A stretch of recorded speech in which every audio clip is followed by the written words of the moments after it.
Flash d'information toutes les heures. Des bulletins d'information à 6h45 et 16h15. Les grandes éditions à 12h45, 19h45 et 22h. Radio Guinée, la grande maison. RTG, vers la perfection. Radio Guinée, émettant de Conakry, chaque jour plus de 315 minutes d'information.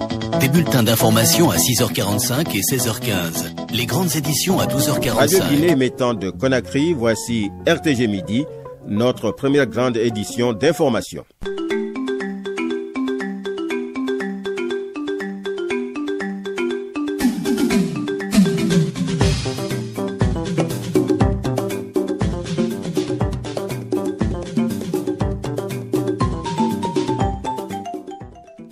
RTG Midi, vous êtes à l'écoute de Radio Guinée. Mesdames et messieurs, bonjour. Voici le sommaire de votre édition d'information. Des travaux d'urgence sont en cours sur les corniches sud et nord de Conakry. Conséquence, des embouteillages terribles sont enregistrés ici et là dans la capitale. Les entreprises en charge des travaux sur ces axes routiers demandent aux usagers d'être patients et promettent de terminer rapidement les chantiers. L'Office national des géoservices se dote d'un camion d'une capacité de 350 tours par minute. L'engin qui va permettre aux techniciens de faire des sondages a été acheté par l'État guinéen. Un diamant de plus de 700 carats a été découvert en Sierra Leone par un pasteur. Les autorités promettent un processus de commercialisation transparent. Au Mali, c'est une cache d'armes qui a été découverte par les forces françaises Barkhane. On apprend que l'arsenal a été brûlé sur place à Kidal, dans le nord du pays. Une mosquée a été terriblement bombardée jeudi nuit en Syrie. Le bilan fait état de 42 morts ainsi que plusieurs blessés graves. On parle d'une bavure américaine, mais le Pentagone nie avoir visé la mosquée lors des raids aériens menés par les forces américaines en Syrie.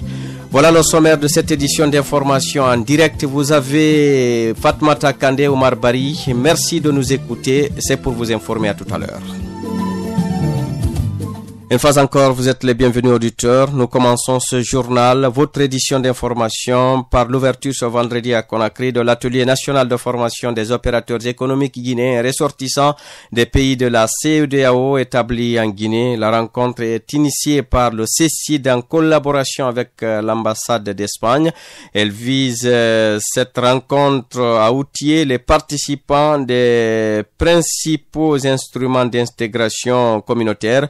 L'ouverture des travaux de cet atelier a été présidée par la secrétaire générale du ministère du Commerce. Nous y reviendrons dans nos prochaines éditions d'information et ce sera bien sûr avec David Yombounou. Les corniches sud et nord de Conakry, on vous l'a dit en titre, sont en chantier actuellement. C'est dans le cadre des travaux d'urgence engagés par le gouvernement. Ce sont les entreprises BGEC TP et OAS qui s'occupent respectivement des deux chantiers, ce qui n'est pas sans conséquence, mesdames et messieurs, sur la fluidité de la circulation. Mais les entreprises demandent aux usagers d'être encore patients. Mohamed Touri. De gros travaux sont en train d'être réalisés sur les deux corniches nord et sud de la capitale. Il s'agit de la réhabilitation de deux tronçons à forte densité de trafic.